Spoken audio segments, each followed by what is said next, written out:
네, 국회는 오늘 본회의를 열고 이틀째 대정부 질문을 이어갑니다. 외교와 통일 안보 분야에 대한 대정부 질문이 예정된 가운데 김용판 전 서울경찰청장의 무죄 판결 이후 특검 도입 문제가 또다시 쟁점이 되고 있습니다. 국회로 가보겠습니다. 황기경 기자. 네, 국회입니다. 네, 먼저 오늘 국회 일정부터 전해주시죠. 네, 국회는 오늘 정홍원 국무총리와 국무위원 등을 출석시킨 가운데 외교와 통일안보 분야에 대한 대정부 질문을 벌입니다. 오늘 대정부 질문에서는 오는 20일로 예정된 이산가족 상봉 행사를 비롯한 최근의 남북관계와 대북정책 등에 대한 질문이 주를 이룰 것으로 보입니다. 또 박근혜 대통령의 통일 대박론 언급 이후 주목받고 있는 통일 준비 상황과 장성택 처형 이후 북한의 내부 동향과 군사 동향, 한미 방위비 분담금 협정 등을 놓고 공방이 예상되고 있습니다. 뿐만 아니라 북한 인권법과 일본의 역사 왜곡에 대한 정부의 대처 방안 등에 대해서도 질의가 이어질 전망입니다.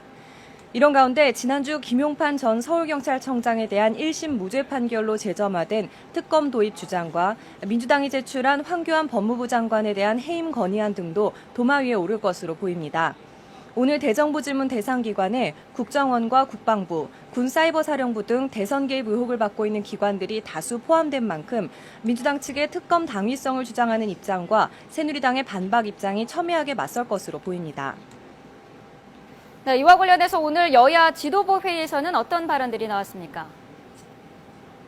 네, 먼저 새누리당은 특검 도입 주장이 사법부의 정치적 중립을 훼손하고 사법당국의 사기를 저하시킨다며 민주당과 안철수 의원 측을 강력히 비판했습니다.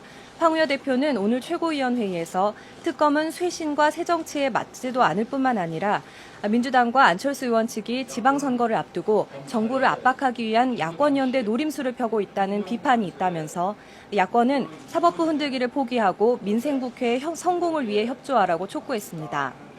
반면 민주당은 대다수 국민이 김용판 무죄를 납득하지 못하고 있다며 특검 당위성을 주장했습니다.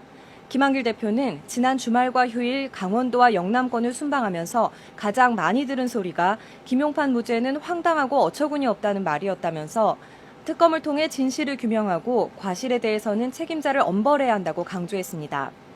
이와 관련해 민주당은 현재 의원총회를 열고 특검 도입을 관철하기 위한 방안을 논의하고 있습니다. 지금까지 국회에서 YTN 황혜경입니다.